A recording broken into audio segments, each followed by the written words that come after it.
Hi, this is Mason. And you're watching the 315 with Brian Higgins. Now it's time for Fran Brown's press conference. Here's Brian. Oh, what is up, everybody, here on a Monday? Glad to have you in. Fran Brown press conference time. What a busy day we got here. We're here right now. You and me here. We'll be here later on tonight. Syracuse Binghamton officially start the basketball season coming up at 7 o'clock tonight. So we'll be here again 9-ish, getting you ready for the post-game show. We'll hear from Red there. So we'll hear from both Fran and Red today. So lots going on when it comes to that. So looking forward to all the good stuff that we got for you coming up today as you guys continue to get into the chat here on a Monday afternoon. It will be very interesting, right, to see what Fran has to say vis-a-vis the QB position today. Is he going to tip his hand at starter? Are we still partying with Filardi down in Miami? Is there any chance that Ricky Collins, resurfaces this week? Could Luke Carney be allowed to throw the football? Does Rich Beelan exist? Lots and lots of questions to ask as we await the start of this press conference today, which looks like it's going to be getting going any time here. Look, there it is, an empty podium. What's up, T-Takes? What's up, everybody out there on a Monday here? A busy week. There's Fran. All right, Fran. Ooh, cardigan, Fran, polo and cardigan. What do you got, Fran? Good opportunity we have this week. Excited about the chance we get to go down and play against Miami. In Miami. It's a good atmosphere there. They've been doing a really good job for a long time. So happy they got that thing back rolling down there. Mario Cristobal, Coach Dawson, Coach Heatherman, and Coach Coulter. They've been doing a really good job just watching those teams and watching them play.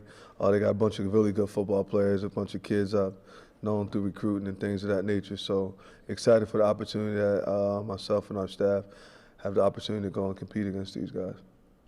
Question. All right, nothing there. Chris, right across the front.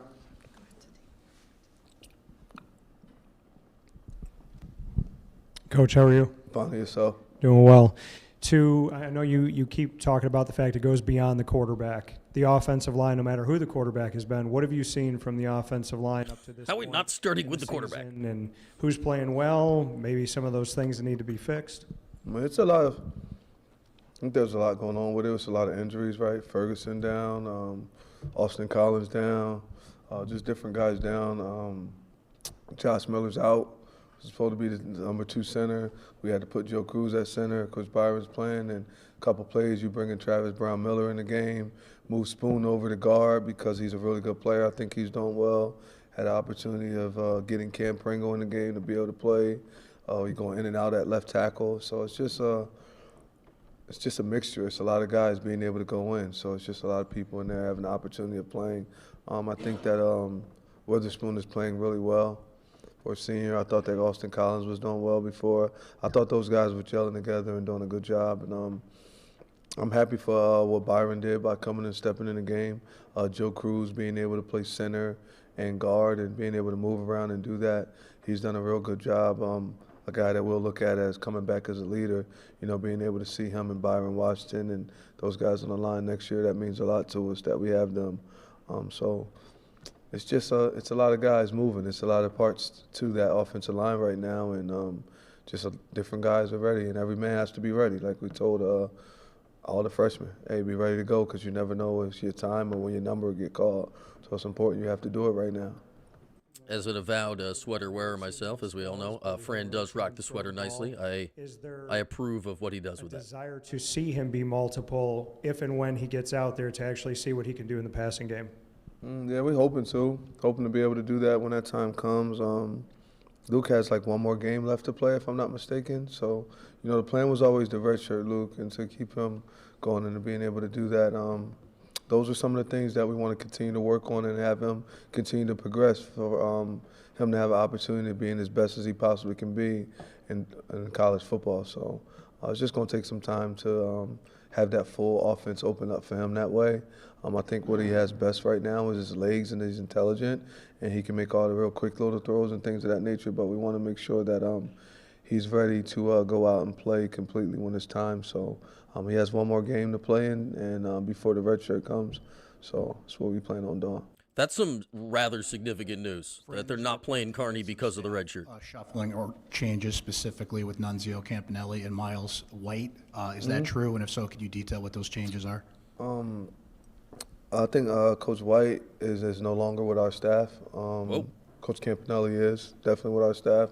Coach Campanelli, to me, has done an amazing job throughout his career with coaching quarterbacks over the last few years, but he's also coached tight ends at a high level also at another university and also here. We have a lot of experience on the staff when it comes to their expertise at coaching more than just one position. I think sometimes styles make fights, and there's different things of that nature that go around. But for us to get the best out of our players for the last 3 games of the year, for us to possibly try to go and fight to be able to have a 4th game and to do all the things that were needed, I felt as though there was some stuff that needed to happen on our staff. I feel that when you make some of those decisions and those things now, it gives you an opportunity to see if it works, because I think it will. But you get to do it now and not wait until after the season and say, okay, this is going to work, and then there's no trial error to find out. Right now, I'm hoping that this works into our favor. Coach Dunn's coached tight ends before. He's going to go back to coaching the tight ends. Mike Johnson has over 10 years of NFL experience of coaching quarterbacks. He'll slide in and be able to go and coach the quarterbacks. And from a receiver perspective, Josh Gaddis has been coaching in college for 17 years, and he's been a wide receiver coach and has coached Penn State, Alabama, all over the country, Michigan. He's done a really good job coaching wideouts. And we feel that this will give us the best opportunity of going out to be able to compete and win football games. Nothing is done just because it's like, oh, let's just try this, let's try that. We're doing what helps us, gives us the best opportunity of being able to compete to win football games. And I feel that the guys in all of those roles, I think they relate to the players well. They'll do a really good job, and we're hoping that they give us the opportunity to compete and win these games. What did the first-year wide receivers coach Miles White do to get fired at this point of the season? And Josh Gaddis, the presumed next in line for OC, is now officially on the staff. Fran, Steve and Nunzio were pretty close. Mm-hmm. Do you have any concern that sort of that shift hurts your ability to bring Steve back next year? No, Steve coming back. So I think all the coaches do a really good job. I think I'm really good at recruiting. I think I'm really good at building relationships. Steve came to play for me, right? The guys that commit to the school now, had a bunch of guys on campus this week. We had guys on campus about last week and a few other times, and there's a bunch of kids here right now playing. The number one thing that I always tell them is your position coach may change, but you coming to Syracuse to play for me, correct? And that's why Steve's here. Does he have a great relationship with Coach Nuns? Absolutely. But Coach Nuns is still on the staff. He's still here. Steve's still rehabbing and doing everything the right way. I just talked to Steve last night. He actually texted me again this morning to make sure that he was going to be on the travel squad and all like that. So, yeah, we're fine in that department. So we'll be good. Steve will be back, and Steve will be the quarterback next year. And there'll be other guys come in and try to compete, but he'll be back next year. And Steve's not missing out on a trip to Miami. Who's the starting quarterback against Miami? We're going to go and compete and practice. We're going to go out to practice, and we're going to compete our butts off, being able to play. Joe played last week. I'm hoping that he can be better than he was. Ricky's still on our football team, who does a good job in practice and pushing and going. Just trying to see if we can get that on the field. We just got to do everything we can to be able to go out and compete and play against Miami. They're not starting Carney if they're not playing him the rest of the year. Do you see it as a three-way competition this week or a two-way between Ricky and We're just going to practice as hard as we possibly can and then see, what will be the best thing to help us. Never has it been more clear. They're just punting the rest of the season. This is wild. Coach, you mentioned about Josh Gaddis. Can you speak to the role he's played so far and maybe how an increased role can help you and the offensive staff? No, I just think he has a lot of knowledge when it comes to the game of football. He's intelligent. He's a strong personality guy that has coaches with a lot of passion.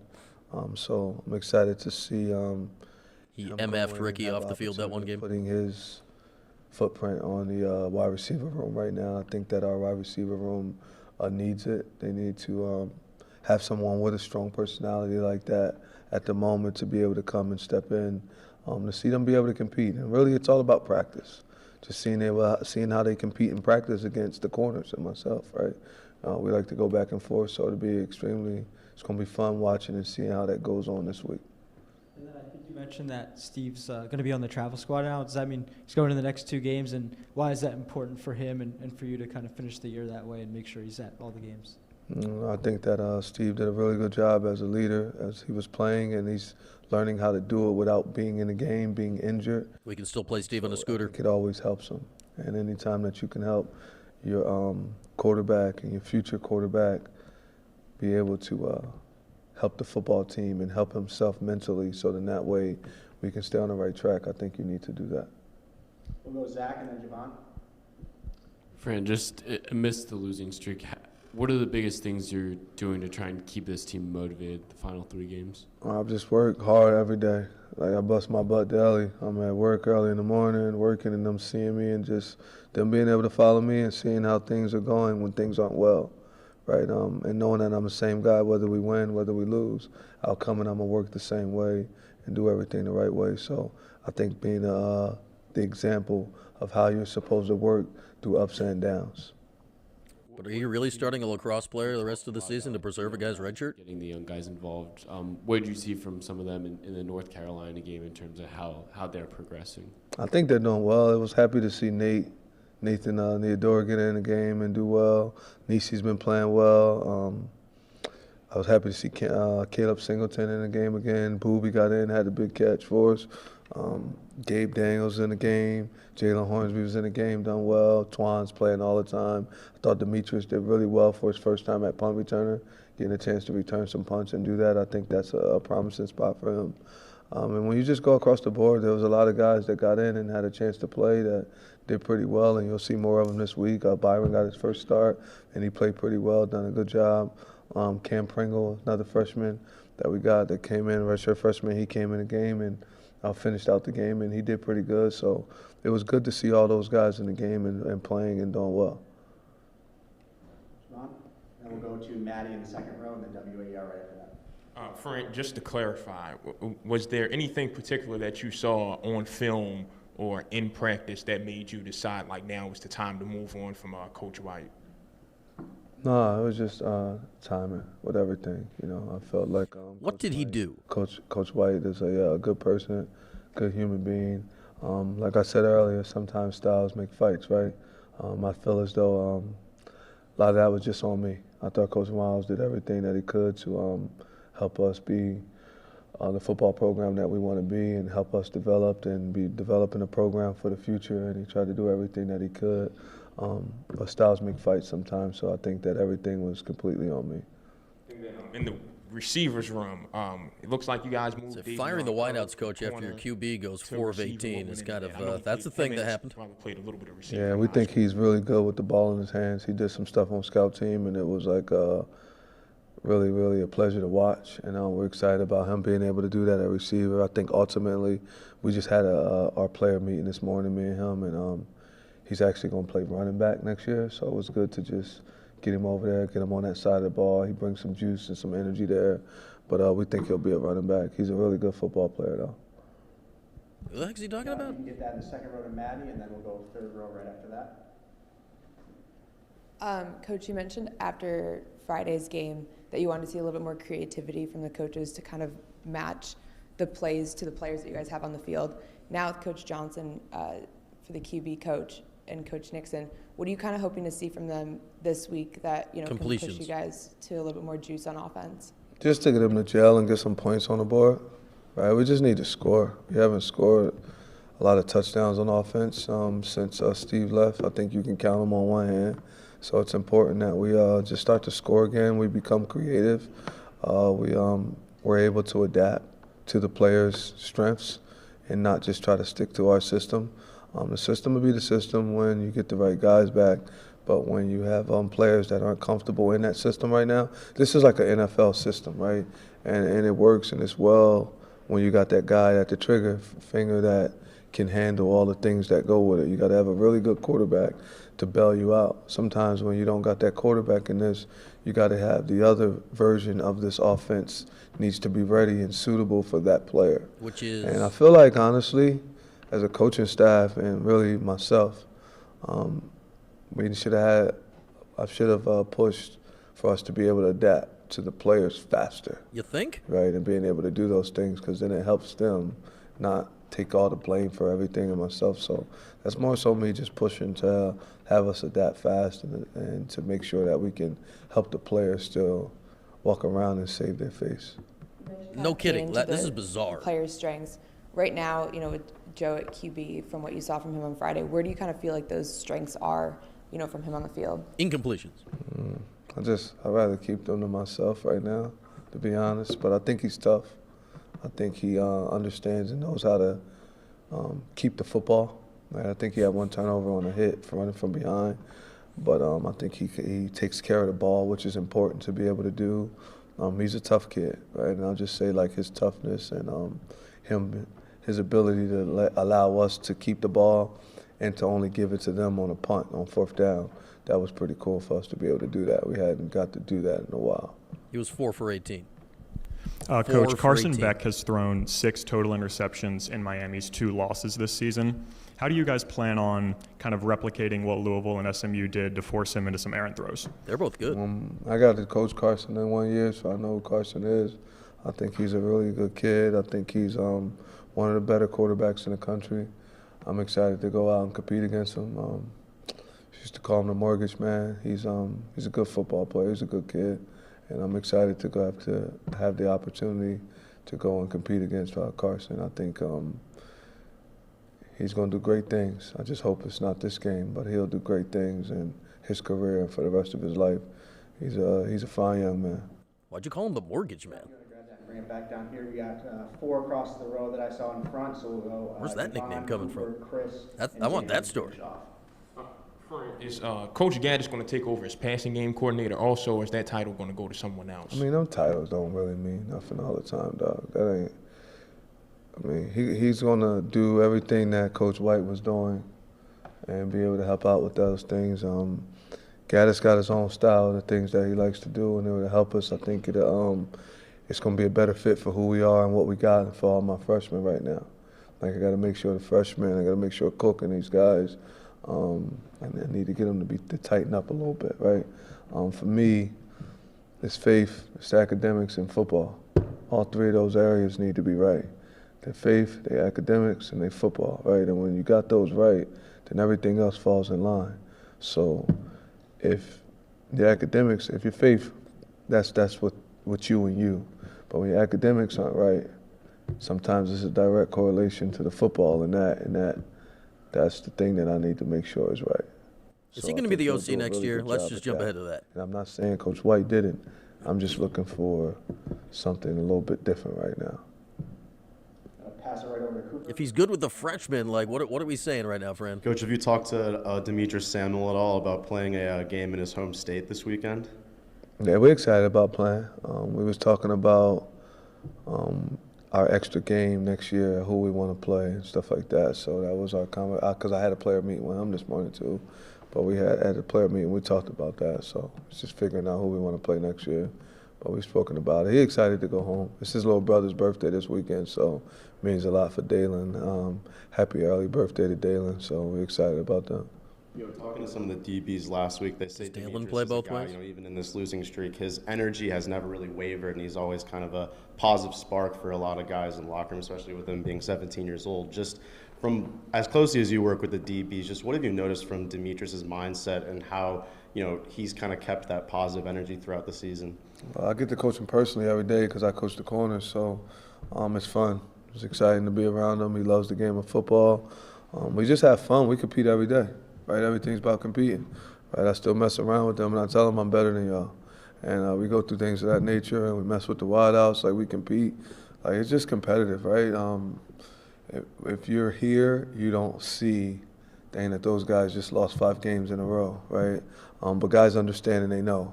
And we say the one thing that we can't do, don't quit on yourself or quit on your dreams. You never know when your opportunity going to come. There's no missed opportunity. Someone always takes it. So we just try to take full advantage of the day, the opportunity that we got. And this game of football is so fun, right? And we get a chance to play this game of football. So I think he lives that to the fullest. That means a lot to him. That's why I love coaching him, because we have a lot of fun together. Dan, and then Chris to finish us off. This whole thing's been bizarre.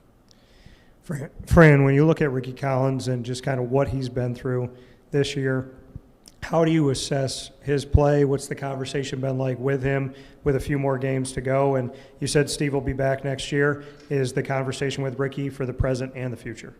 Yeah, he just got to compete. Like, everything's about competing.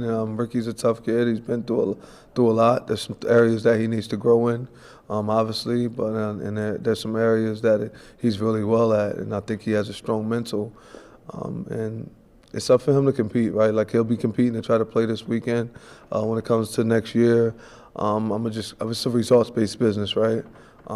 So if he comes back, which hoping he does, but he comes back, you got to compete with Steve. But that's Steve's spot, right, for the next year, unless something crazy happens over these next 3, you make 4, then it becomes different. But I don't want to say, like, okay, Steve's going to come back and can't do that. Like, before he left, he was leading the country in passing, right? He was doing a good job, and his mental understands the offense that we run and things of that nature. And I think that Ricky's growing in it. And that's why I wanted to switch and have someone else go in the room and go and try and do it. When you have so much talent on the staff, you want to be able to use the talent the right way. I feel as though I wasn't able to use it the right way, and by not doing that, I wasn't able to bring the best out of the players. Every coach, different coaches help different players do different things, right?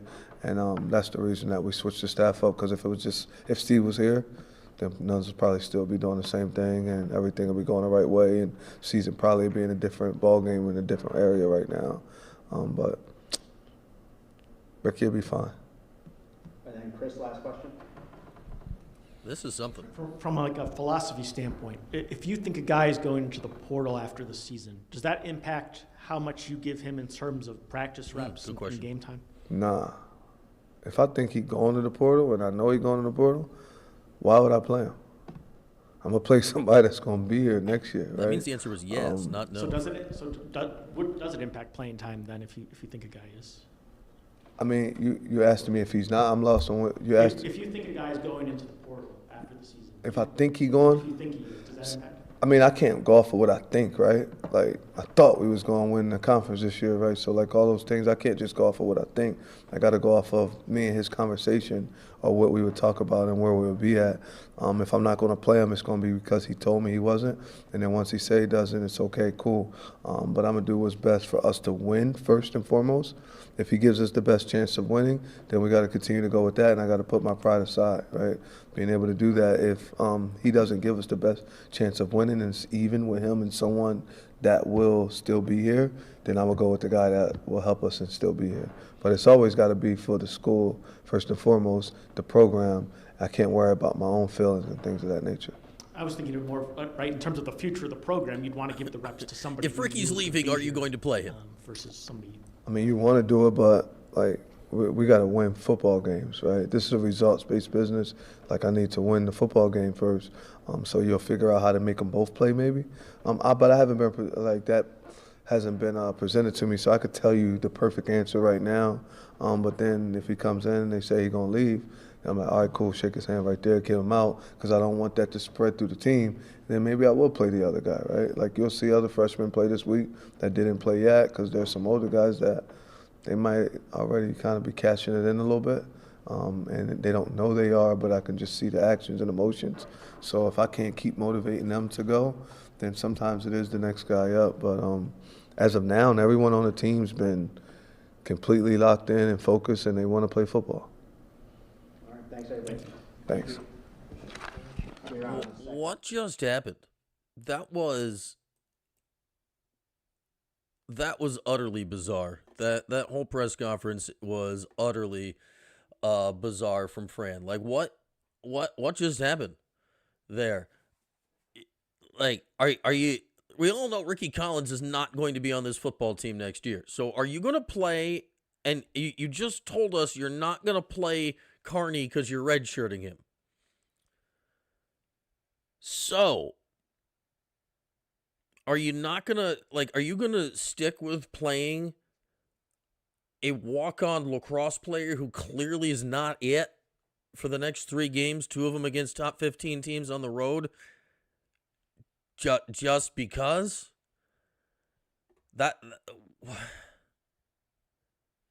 Like, what? That didn't make...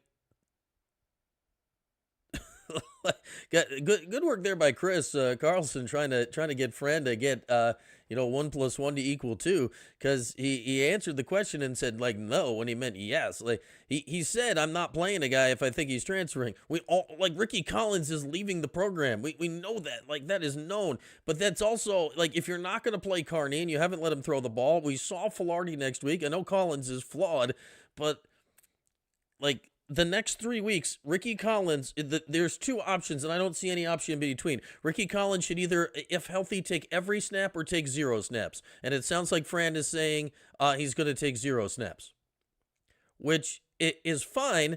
But then why at the same time is Luke Carney's red shirt so precious in this situation? Like, okay, that's fine if we're done with Collins. If we're done with Collins, we're done with Collins. But then why... But then at the same breath, you're saying we have no answer at quarterback, but we refuse to explore this one.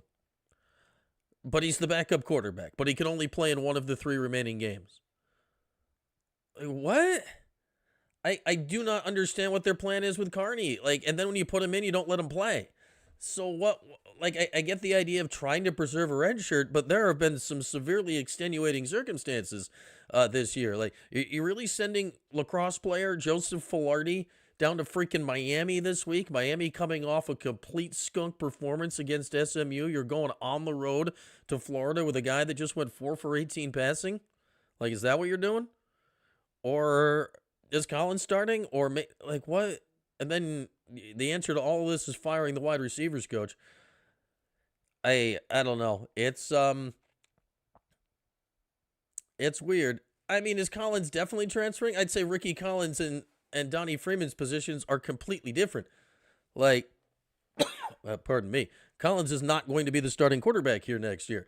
Like, Donnie Freeman was never in jeopardy of losing his starting spot here. I think everybody just decided he was transferring because Collins, like, in the quarterback world of how this goes, that's just what you do. Now, I suppose he could stay. There's no way he gets paid an NIL a year from now what he's making now. Like, there's no way. There's just a lot more logic around the idea of Collins leaving. My position is this: Ricky should either play every snap the rest of the year or none. If you're not going to play Carney, like, I don't need to see what Joe Filardi's all about. We saw that last week. I'm kind of done with it already. Like, what do we think that's going to turn into? Come on. He's a top 30 lacrosse recruit. He's a really good lacrosse player. I like lacrosse. I want to watch him play lacrosse. Like, what are we doing here? What are we doing here? I don't get it. If anybody would like to chime in, link pin top of the chat. As per always, we have a chance to sneak in a call or two. But that was bizarre. Yes, am I off base here? That I don't quite understand the logic. And pardon me, tickle in the throat. We're gonna work a cough drop in here. Like, what's Rich Beelan doing? Like, I'm not saying, like, I don't think they have an answer on the roster to win games the rest of the season, except maybe BC. Unfortunately, there is no answer that's going to lead Syracuse to winning football games. But Joe Filardi's not the future. Ricky Collins is not the future. He's a better present, though, than Filardi. Carney, you haven't let throw the football. Like, I don't understand what they're doing. Other than they knew they were wrong about all of their quarterbacks. That could be it. They knew they just whiff-a-rooed and went and got Angeli, and it bailed him out until his Achilles snapped. And I do give them credit for that. A lot of people would not have admitted their mistakes back in the spring. Like, a lot of people would have been like, hey, we paid a lot of money for Ricky Collins. We got to stick with this, right? I think a lot of coaching staffs would have been, no, we made our choice. We were going to win with this guy. Fran went the other way, and I give him absolutely 100% credit for this, for realizing, and who knows when he realized it, It could have been really quickly in January or February or whatever, but it certainly became evident in April when he went and got Angeli that they knew exactly that they were not going to win with the other guy. And I give him full credit for that. And it fixed it. They were 3-1. They were 3-1 and on their way, I think, to at minimum a decent season. And now we're just in bizarro land that has us questioning the future of the offensive coordinator, wondering if the guy that's going to replace him just took over the wide receiver coaching job, and beyond. There's a lot of stuff out of that. A lot of stuff out of that.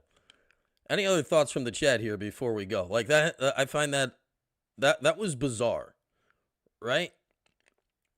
And like you just told us that Carney has 1 game remaining. There are 3 games left in the season. Well, if he has 1 and there are 3 games left in the season, what are you doing with that 1? Like, what's the point of the 1? And if he only has 1 game left, and like, do you want to see him? Well, like, start him and play him the whole game, or don't play him at all. Like, what are they doing? How can your backup quarterback only have 1 game remaining? Now, if you've promised to redshirt him, you've promised to redshirt him, but then why is he the backup? This is what happened to Kyle McCord, right? In a bizarre world situation at Ohio State that year, like they were blowing out Michigan State. The actual backup had gotten a DUI, and then McCord gets tossed in for his 5th game. Yeah, Jakari Williams. Jakari Williams' name has not actually ever come up. Like, I don't know what his deal is, Q's Vegas. Is he alive? Is he healthy? I have no idea. Like, can he go out there and play at all? Like, we saw him in the spring game. Like, Jakari Williams existed in spring. And I'm not saying he's the answer for the future. This is not about that. This is about doing something the next 3 weeks to not look like poo. Like, are you really going to toss Joe Filardi out there against Miami? Like, I don't get it. I don't get it. And this is not, I'm not down on Fran long term. This is a weird bump in the road, but man, Fran handles the bumps in the road oddly, does he not? That was bizarre. I don't know what to make of that. That whole thing was just bizarre, beyond bizarre, very bizarre.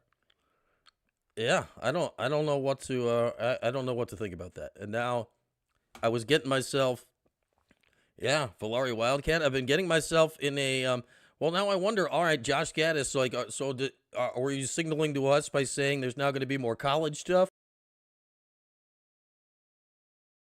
That you are going to explore other stuff that Nixon just isn't, like, is not in his wheelhouse? Like, what is their plan on offense for the next 3 weeks? Because I get you don't have any good answers. Now, you're choosing from a list of losers right now, and that stinks, and we all know the deal, and I think we all understand the deal. And it's not a great deal, but I think we all understand what the deal is right now. It's unfortunate, but it is what it is. And Fran finally seemed to say today that, like, that can't be the only deal. So Gaddis is on the staff here. I don't know what Miles White did to be the one that gets zinged to do that, but Josh Gaddis is a guy that has multiple offensive coordinator experiences. It could be J.R. Brown that Filardi's the only one returning, I suppose, but at the same time, let's be realistic here. Joe Filardi's future is on the lacrosse team. Like, his future's on the lacrosse team. I'm having a really hard time in envisioning a scenario that at any point in Syracuse football future that Joe Filardi is the season opening starting quarterback of the team. Even if he stays here and commits and the whole thing, I'm having a hard time envisioning junior Joe Filardi after Steve Angeli is gone in 2028 being the starting quarterback. Stranger things have happened, but I don't know. Yeah, Nunzio, maybe. I don't know. Yeah, the Nunzio thing, I suppose. I don't quite understand. And Fran's, God love Fran. Fran's he's not a toss you under the bus guy, but he'll half toss the bus. Or half toss you. And the bus just ran over somebody, but I'm still trying to figure out who the bus just ran over.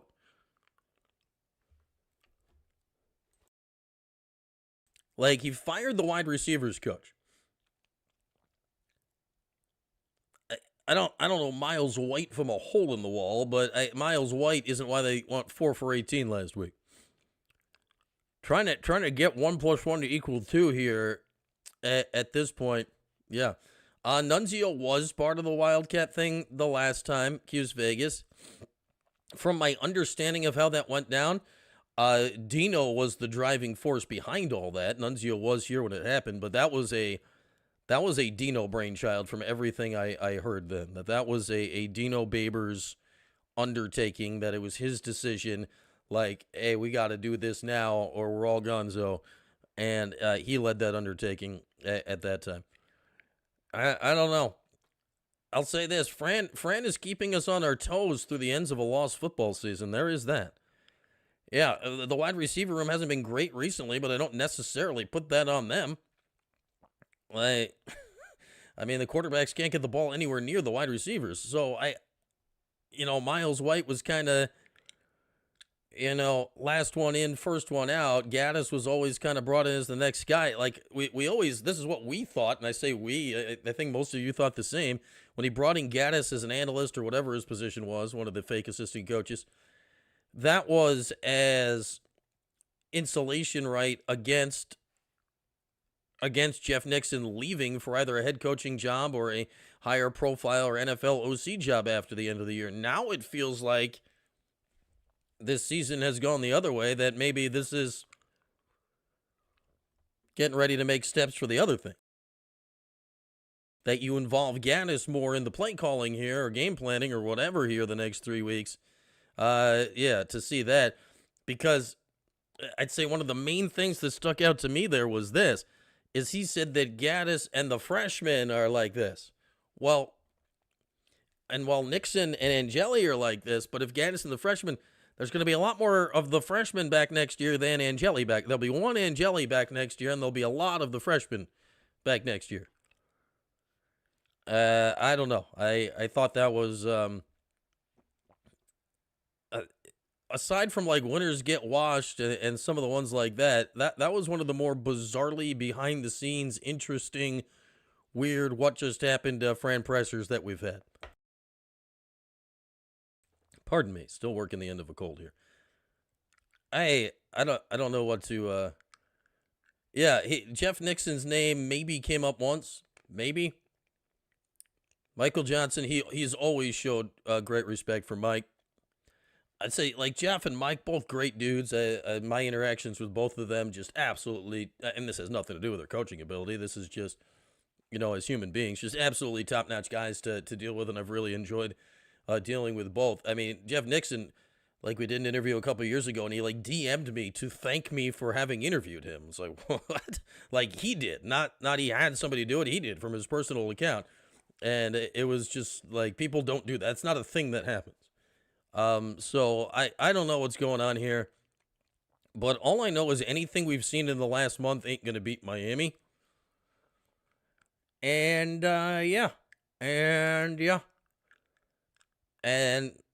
it's too bad because Miami has arrived at November, and Miami is getting a little wobbly, as they like to do this time of year. And unfortunately, a competent Syracuse team, I think, would have a chance to go and win this game. Syracuse ain't winning this game, but I just wonder now, you can't start. It feels like you don't have anybody left you can't start. You've told me you're not starting Carney because he's not playing the rest of the season. You've essentially said that Ricky Collins is never playing here again. Joe Filardi, we watched him play last week. Are you really going to start that again? Jakari Williams, his name hasn't been uttered by anybody like since April. Rich Beelan is a quarterback here. His name never comes up. And that's the list. That's all the guys. That's the entire room. So, yeah, there's not a good answer here. Like, you've just got a series of bad answers. I mean, realistically, the one that makes the most sense to me, he said pretty clearly they're not doing, is just, I'd give the ball to Carney, right? Like, he's potentially a guy that could be something in the future of the program. Give him 3 starts. And it's one where Carney, like, you could... All right, here's what I do with Carney. And again, they're not throwing the ball with him for a reason, so this may be totally misguided anyway. Maybe he's not the dude. I know everybody thinks you need to use your redshirt year as a freshman. You don't. you could give Carney the chance to start the next 3 games. Like, I'm saying if you're concerned about a redshirt, if that's the main concern and the only concern, it is clearly not the only concern because they don't let him throw the football. You could let him play the next 3 games, and then with a healthy Angeli next year, you could make sure he redshirts next year. Now, plans could blow up if he gets hurt again, but if he gets hurt again, now you got a guy to turn to who has experience in your system. And I'd say still out of all of that group, he's the most likely guy to be a quarterback on your team next year. Like, it's possible, you know, Filardi is like, wow, doing all of this stuff is really tough. I'm going to go play lacrosse. I'm really good at lacrosse. He had 30 goals and 30 assists as a long pole down on Long Island a couple of years ago as a junior in high school. That's insanity. Like, I've never seen the guy play lax, but those stats are wacky.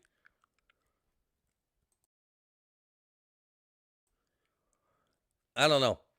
All right, we got to wrap this up. We'll be back here later. I had fully switched into hoops mode today. This was just kind of an interlude, and man, full credit to Fran Brown. He always reels you back in.